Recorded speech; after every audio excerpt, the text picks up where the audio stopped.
as long as things stay on track, we will be seeing Wonder Woman 1984 this fall in October. And, I'm just super excited for this movie. It's been a long time that we've been waiting for this movie. I don't even remember when it was when we got our first trailer. But of course, we did get our second trailer at DC Fandom, and it revealed our very first look at Cheetah in the film. And, all that stuff is great and stuff. But let's talk about the other villain of the film, which is Maxwell Lord. And also how Steve Trevor is being brought back. Because from what we can tell from both trailers, Maxwell Lord has somehow obtained this special rock. I don't know if it's like the wishing stone or something, but that's what I'm going to call it. So he has this wishing stone, and basically you make a wish, and then it's granted. And I talked about this in my trailer breakdown from DC Fandom of Wonder Woman, how it looks like, based off that trailer, that Maxwell Lord's wish was just to have more power, and that's why he was in the White House. Maybe he actually is president. And then later on in the trailer we saw him putting his hands out and having wind around him and stuff. So that's what I think his wish is. But then obviously there's also the question of how Steve Trevor got back. And now that we know that this wishing stone is in play, and especially based off that second trailer we just got, it is very clear that the reason and the why that Steve is back and alive is because that was Diana's wish. It was because of that wishing stone that Steve is back. And I think this is a good way of doing it because he's a great character, and I'm glad we'll be seeing him again in this movie.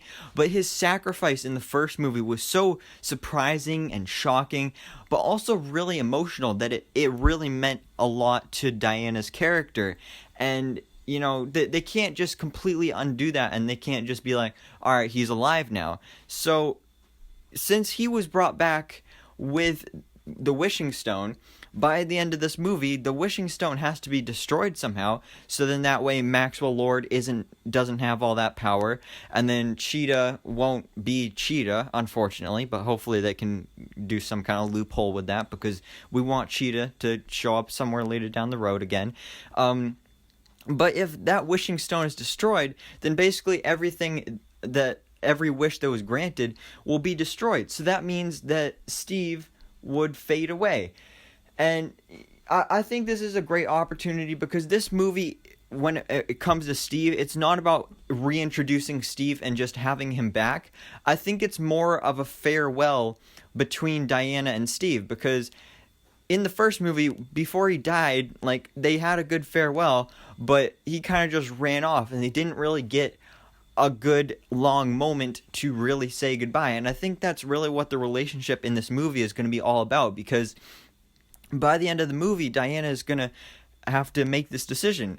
If she destroys the wishing stone, then Steve will be gone forever. But if she doesn't, then Cheetah and Maxwell Lord will be in power. So she has to make that hard decision, and by the end of the movie, she will realize that she just has to move on from Steve Trevor, and that he is dead and she is alive, so they're not together anymore. But also, Steve has to die at some point, and he has to kind of stay dead, because we did see in Batman v Superman and Justice League how that death is still weighing on her, and she still thinks about him every day, and she still has feelings for him and still loves him, but clearly in present day he is not alive. And now you could be saying that's just because, well, maybe he just got super old, but I mean, I'm thinking that this movie is going to be all about their farewell and their goodbye, and she's going to come to terms with him being dead, and she's going to have to finally say goodbye to him. And, this sucks, because then we wouldn't be seeing Steve Trevor in the third movie.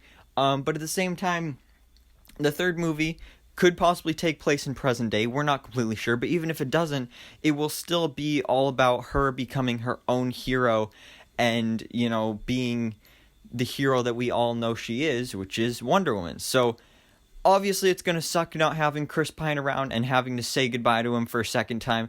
But I think this is just such a good idea and such a good storytelling here, if this is how it plays out in the movie. And I just hope this happens. So this is kind of just a theory, but I mean, this pretty much seems like how it's going to go. I mean, they could figure out some sort of loophole to keep him around, but I feel that she really just needs to let him go and move on. But what do you guys think about this? I need you to let me know down in the comments below.